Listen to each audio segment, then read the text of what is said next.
Hello, my name is Journey Williamson, and this is my capstone video for course 2452, and the CRN number is 16336, and this is my student ID.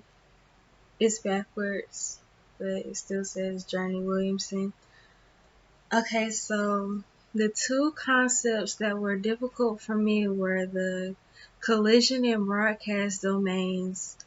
It was difficult figuring out how many broadcast and collision domains were in the networks by looking at them.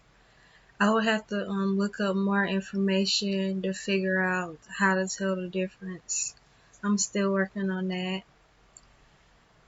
And the other thing that I had difficulties with was working with IPv6 because I think that IPv4 is more easier to work with.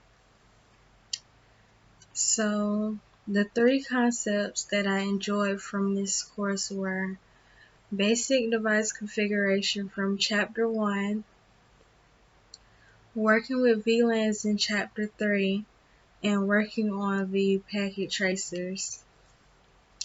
Basic device configuration was enjoyable for me because it is the first thing you should do so that your router or your switch can connect to other network components. The basic configuration consists of its name, the banner, encrypted passwords, and interface configurations such as the IP address, default gateway, and the subnet mask. Routers determine the path of a packet to the destination and what's it receiving based on what is configured in the device.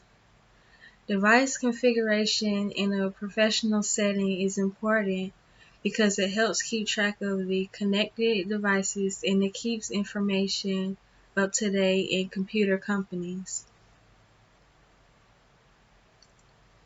The next concept is the VLANs.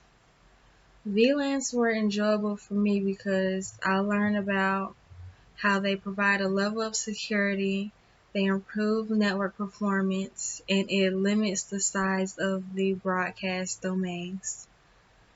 I learned about different types of VLANs in this chapter and how they work.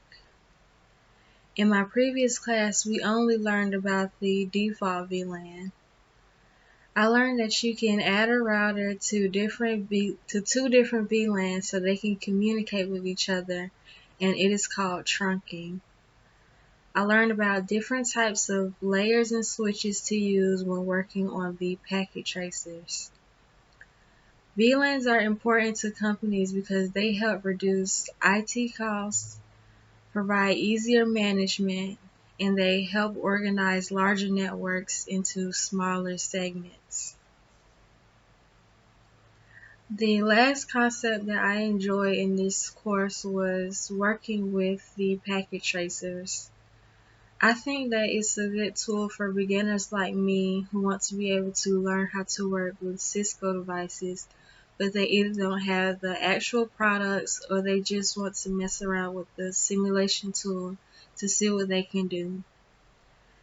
I think it's a great way to still do your hands-on work because this semester was online. And that was my three concepts that I enjoy and my two concepts that were difficult for me. Thank you. Goodbye.